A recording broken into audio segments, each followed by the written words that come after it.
Alright, this is a little further down the line on our 1983 low Commander.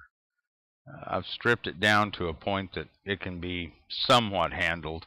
It still weighs about 600 pounds, maybe 7. This is the sanding of the exterior of the hull. As you can see, we've stripped it down complete. It looks odd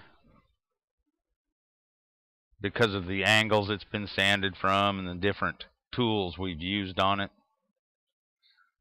but it's virtually paint free. I used sanders, I used wire brushes, I used nylon brushes, hand brushes, powered brushes, anything I could get my hands on to get the paint off this thing without removing much aluminum. So it's kind of challenging. You'll see around the rivets, you need to be extra careful and get it extra clean around all the seams and rivets. If you have a paint failure, it's going to be because you left dirt at a seam or rivet, a change in the hull structure somewhere, a little crevice that you couldn't get all the old paint or dirt out of.